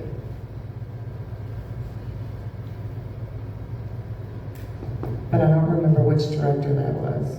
I don't know. I know it's voted to, what was the vote, the name It was- Tiger Lake Boat Launch? It was going to be the Tiger Lake boat launch, yes. Right. Right, so now it's Tiger Lake Boat Ramp. Is that what it is, isn't it? It's Tiger Lake Boat Ramp. And you want to change it to Tiger Lake Launch. I think that's when we voted on that, that's the Right, but we maintenance. didn't know if the ordinance specifically named it Park. Katie, would you know if that ordinance calls it the I'm vote? looking. Give her a moment, please. She's scrolling. She's ready to voodoo doll me tonight, like poke it with pins. And also the volunteer fire station. It Yes. does state that it is Station 14 now, but it also still retains our volunteer fire department's sign. And I think there needs to be, it is Station 14. That is what it is. It is At the Creative Station. Arts Center? No. Our fire station here, Station 14, Marion's new Station 14 station, what we used to call Station 1. On Ivy. Correct. Ivy, on Ivy, yeah. It's still, it says 14 on it now, but it still holds our volunteer fire station signage on it that should be removed and placed in storage, please. Does it say Station 14 or Marion County Fire Rescue Station 14? No, it It says says Rainbow Station. Lakes Yeah. Estates Volunteer Fire You're- Department. No. The new one that's up there says Station 14. It does not say Marion County anywhere. Where is it on the building? God, I wish it would. I think it's above the door, isn't it? It's above the door. I think it's above. The the sign door. that's over the office, that was actually donated by a former board member, Rebecca Bryce Chapman. Correct, That that says is the Rainbow one. Lakes Estates. Volunteer fire department. That needs to be removed and placed in storage. The one that is there currently above the door now says Station 14, which is fine, that is what it is. But our signage needs to be removed. And I think that's something that needs to be addressed with Marion County Fire Rescue, because we have no say-so over that building for as long as they're occupying it. I understand that, but it needs to be put out there. So it's not something that this board can So you're do. saying there's two signs? Yes, ma'am. Okay. Is the other sign on the garage and it's white with red? I think that was always there. Well, it says Station 14, and it wasn't 14 until after we voted. It's always been Oh, it's been Station 14? 14. Well, then maybe it has been then. Yeah, I think it's always been there, but it really should depict that it's part of the county now and not just Rainbow Lakes Estates, but that would be something with, I'll bring it up to the fire chiefs. I'll bring it to the fire chief's attention. And my last request on signage is to add one to your list. One? I only am requesting one, yes. Okay. That would be the address and for the building that is now Buildings and Grounds. So that we have consistency across all of our structures, please. Yes, sir. Thank you. okay. That it? Anybody else, any announcements, any, nothing? Nothing. Okay, the next Rainbow Lakes Estates meet and eat dinner, is that meet and eat or meet and greet dinner? Will be held right here at the RLE Community Center on Friday, March 21st, 2025 from 6 to 9 p.m. This is a resident-only event with no charge. Proof of residency required. Come on out and get to know your neighbors. The RLE car show is potentially being held in Seacliff Park here on RLE on Saturday, April 5th, 2025 from 10 a.m. till 3 p.m. If you are a car enthusiast, collector, or vendor, please contact the RLE district office in advance to reserve your spot so that you can display your vehicle or for the sale of auto-related items and food. Okay, can we include bicycles in that, Pam? Sir? Can we include bicycles in this car show? Sure. I'm not coming.